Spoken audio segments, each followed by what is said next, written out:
Welcome to the two travelers in Mexico. We are here with birthday boy Glenn and his lovely wife Maria. We're the two travelers in Mexico, and we're going to talk about safety And budget. Yeah. Not our budget, because you guys have already seen ours, but Glenn has done a detailed budget. Yeah. And so he's just going to kind of go over that to give you guys a little different perspective. Right. I think, I've said it before in our videos, that I think that safety, I don't feel insecure or unsafe or anything like that. And I've even said that Mark and I have come home at night, 10:30 at night, from walking like where we were tonight for dinner, from like that area all the way back here. And we have no problem, or historical coming all the way back, and you know, there's no fear, there's no nothing, there's no anything like that. Yeah. So that's how we feel. So give us your take, you guys. It does not bother us to go walking down the streets. We've never felt any intimidation, any animosity against us. Another concept of the safety issue is we get asked quite often by people that, you know, follow us on Facebook or my blog posts sometimes about like our vehicle. Do we need to live in a gated community? But I don't have a garage, and my car's been parked on the street for over 5 months. Just parked on the street. It's never been vandalized, it's never been broken into, we've never had anything stolen out. Quite often I leave the doors unlocked on it. Now, as we travel in Mexico, we were really worried about driving at night. We were really worried about driving off of the toll roads. So we tried to follow that as we were traveling around. We don't drive very much. We try to be where we're going and make sure we're someplace before the sun sets. And again, I don't think the road itself or the people are that much more dangerous. But as you're driving, you will notice many, many cows, horses, goats grazing right along the edge of the road, within within 2 feet of where you're driving by. Or little motorcycles, the little motorcycles even in the big roads. And they're driving right, And so you wouldn't want to be there at night and have a cow step sideways and you hit it while you're driving down the freeway because you didn't see him. So that's would be, and the other one you'll learn. Because that could damage your car. That could damage the car as well as damage the cow. Kill the cow, and if you damage the car, if you killed the cow or made the cow broke, you would get sued for the cost of that cow. Even though it's on the road. Even though it's on the road.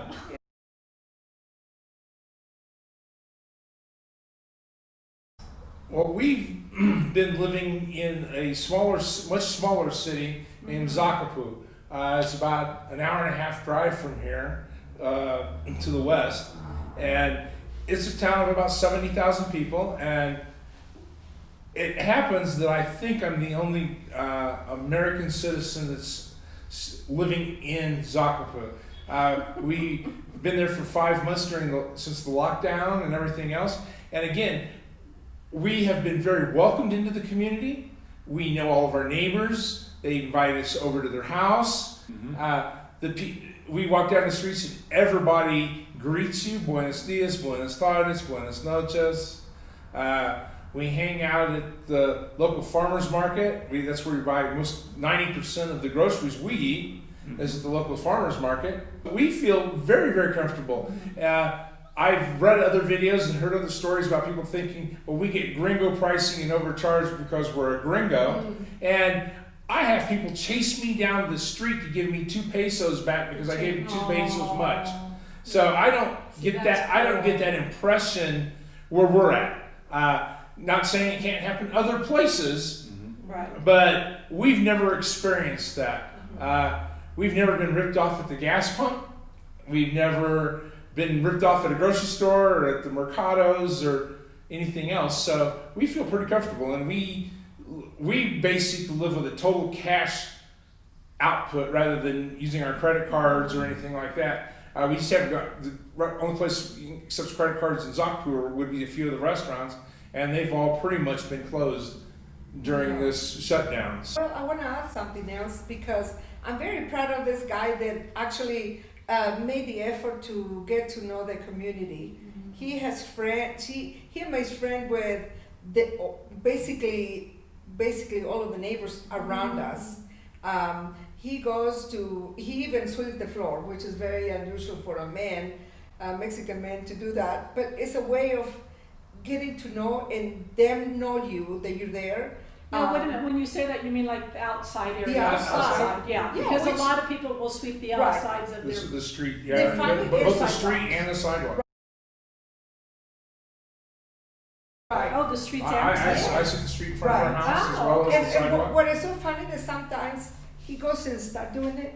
The ladies, which is mostly the ones that do that, they see him doing the sweeping, and they come and do it too. Okay. And that's what they say hello, and they communicate with him.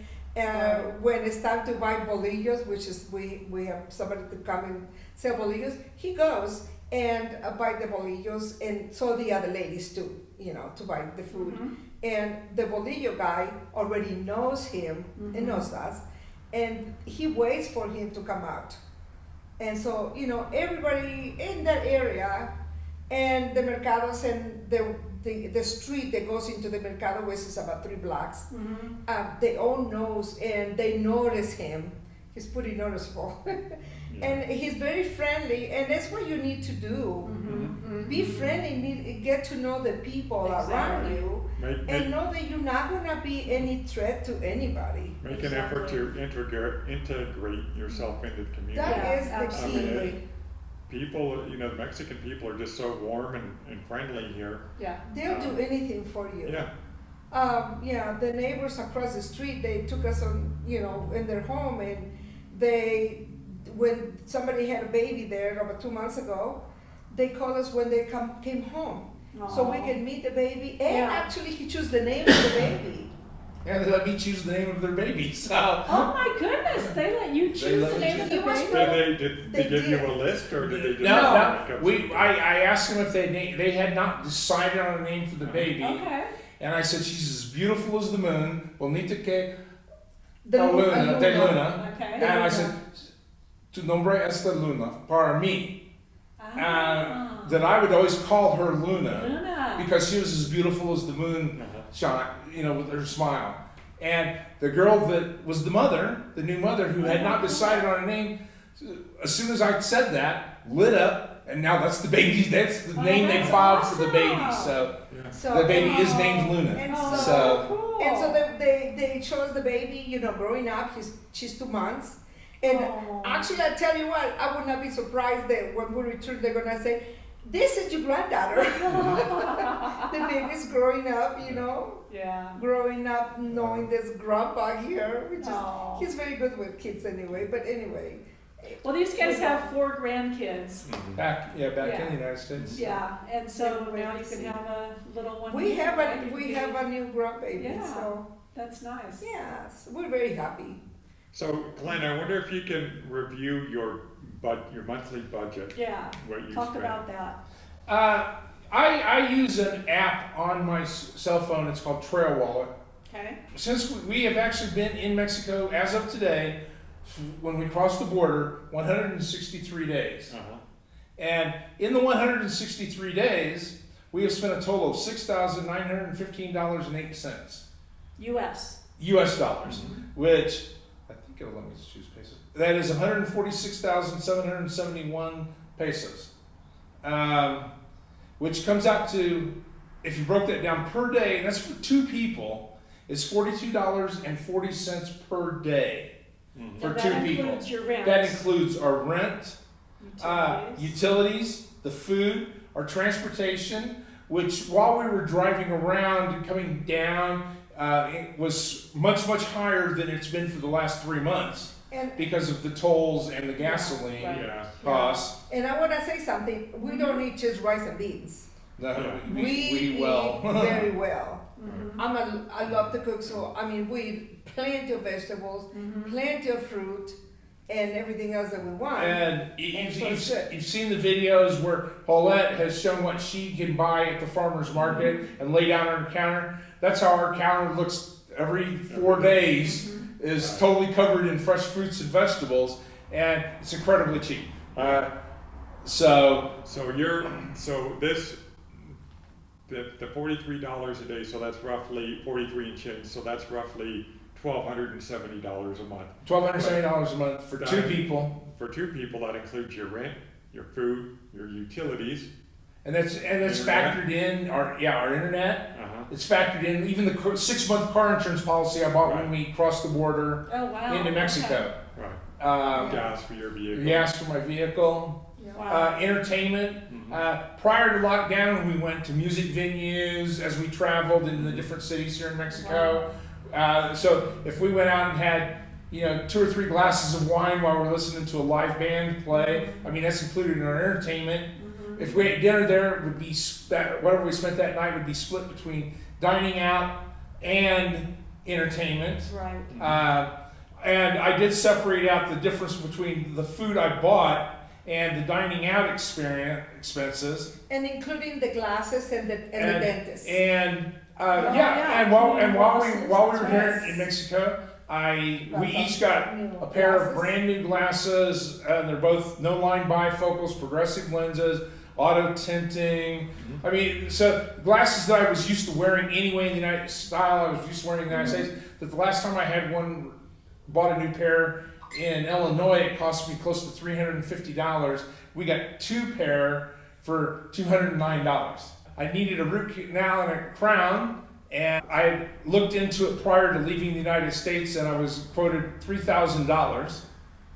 And down here, it was done, and it wasn't maybe not as fast because I had to go back for multiple testings and appointments to get it done. But I paid 2,500 pesos, which is $123, I think. For a root canal, for a crown. Yeah. And I thought that was just the crown. I didn't think it was for and a root canal. and we both had dental cleanings here, and they use top of the line equipment. They use the same modern equipment my dentist used in Illinois. Wow. Don't forget my crafts. And my wife, while we've been in lockdown, decided that she was bored, so we bought out half of a craft store, all the fabric there, so that she could make clothes because she just didn't have anything else to do. Normally she doesn't make all of her own clothes. But she doesn't do it with the sewing machine. She does it by hand. She does it by hand. And she double stitches it all. And she's actually made some things for me. I made him some shorts. And I made myself clothes, blouses, pants, shorts. I mean, I had the time. And a little bit, but it was fun. But out of our $6,000 that we spent, $1,340 of that was for accommodation, rent, and Airbnb or hotels while we were driving and traveling within Mexico. Yeah. The food we've bought was $1,642, so that's still under $300 or just a little over $300 a month for 2 people. And I'll just see when I start. I'm not a little guy, and these guys don't eat meat either. Right, we do not eat meat. We're vegetarians. Right. But there's a lot of other stuff. Our transportation expenses, I didn't break down the difference between whether gas and tollage, called transportation. Sure. And that doesn't also include my car insurance for the 6 months here in Mexico. And that was $1,147. Our entertainment expenses, which the majority of that was prior to the going into lockdown because we went out quite often, was $643. So miscellaneous things I just couldn't find any other category to put them in. Yeah. The mask that we had to add to our budgets. $120. Yeah. We spent about $300 on gifts that we're going to take back for grandchildren and family members, and we bought. We had talked earlier about that. I named the little baby that was born across the street from us. We gave them, baby gifts and stuff like that as well. But for our health total, like I said, included root canal, crown, new glasses, dental cleanings. We've both been to the doctor. Had a doctor make a house call. What did that run you? When we got here, I've had chronic bronchitis off and on for years. And when we first got here, we went to the doctor, and he says, "Oh, the cough isn't that bad," and he gave me a prescription for some cough medicine. Cough medicine. And so I tried it, and it didn't relieve my bronchitis. And we called him up, and he felt so bad that he had misdiagnosed it that he made a house call and came to our house that night and gave me a 1-hour exam at our house. He brought everything with him, and he didn't charge us because he felt bad for not having diagnosis correctly to start with. I don't know where that happens anywhere else in the world. That he felt bad because he misdiagnosed it when we went to the office and only paid the $20 or about 100 pesos or 150 pesos for the office call. And but he didn't charge me for the hour he came to my house because he had misdiagnosed it, and gave me a prescription for some injectable steroids and some other medication that I needed to take, and within a couple of days it was just all cleared up. And and then Maria had some stomach issues and went to the doctor and got some medication that I've never seen it before, and I couldn't find it on the translator, but it was a Mexican branded medication, and it cleans her system out really well, really fast. So it must work. It worked. Now I'm curious on one thing. So you guys had teeth cleaning done. Yes. What did that cost you? The teeth cleaning was 400 pesos each, so $20 a piece. Oh my and she gosh. has the electronic no drill bit thing, the sonic cleaner, and my understanding, talking to other people, that's a pretty standard rate for those type of services. That's And so Plus, I did my hair. she's done her hair here. Our utilities, which we pay an electric bill once every 2 months for the house we're renting. We buy the propane, and we pay for the internet, and your garbage. we pay for our trash pickup. We buy water, pay the water bill, and our total utilities for 6 months, or almost 5.5 months, is $779. Our accommodation included our rent and the time we spend in hotels. Our actual rent, we're renting, like I said, we're in this very small town. It's not obviously, if I'm the only gringo there, it's not a big tourist center. We pay 3,000 pesos a month for a 3-bedroom, 2.5-bath, 3-story house. And we have a really nice kitchen on the first floor, 3 bedrooms on the middle floor, and we have a bathroom and a laundry room up on the roof. It's got a huge roof patio, and we've got a balcony out over the street, and so it's a really nice house, and we're paying 3,000 pesos, and some of the neighbors think I'm paying too much. So, but I mean, so it's at today's exchange rate, that's $123 a month for rent. But we do, like I said, we do pay our own utilities. It's not included in our rent. Right. And that also, our utilities, the biggest expense in our utilities is we both still maintain U.S. T-Mobile cell phone plans, which are $80 a month. So of the 5.5 months, 400 of it is a T-Mobile plan. So of the utilities, like I said, of $779, 400 of it is my T-Mobile bill. Right. So what really means is the gas, electric, water, and trash service here and cell phone coverage is only cost me $339 for 5 months, which means that that comes out to a little bit over $60 a month total for utilities. So between rent and utilities, we're still paying under $200 a month for total rent and utilities. Which that's crazy, guys. It's crazy, pretty crazy good. Prior to that, our dining out expenses were $382 between the time in 5.5 months. But we've went a few months that during lockdown we have not eaten out at restaurants. Most of the restaurants were closed anyway, so we couldn't have eaten out there anyway. Zacapu mandated that all non-essential businesses closed during starting mid-March, and they didn't open them back up until July 1st. And the restaurants are just now starting to starting to open back up. talk about like COVID in the area that you're in too. Let them know what you the- were sharing with us earlier. How accurate the tracking is, we're not sure because they don't do a lot of testing. If you show up sick at the doctor's office or hospital, since February, mid-February, they do test for COVID. But they're not out randomly testing people. But for many months, the state of Michoacan puts out every day what the numbers are for the state of Michoacan. And our county, the county of Zacapu de El Campo, had 0 for the first 2 months. And now within our entire thing, they say that we've had 30 cases, but 12 of them have already recovered, and that there's 18 active cases that are all in the hospital to not spread the COVID. So it's pretty low numbers wise. Yeah.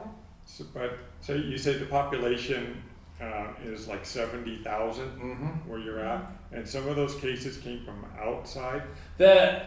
Some of the cases they know were workers that had worked in Mexico City, that when things in Mexico City came closed down, and Mexico City has been the hot spot within Mexico, that they lost their jobs in Mexico City with the close down, so they came back to their little hometowns and back to Zacapu.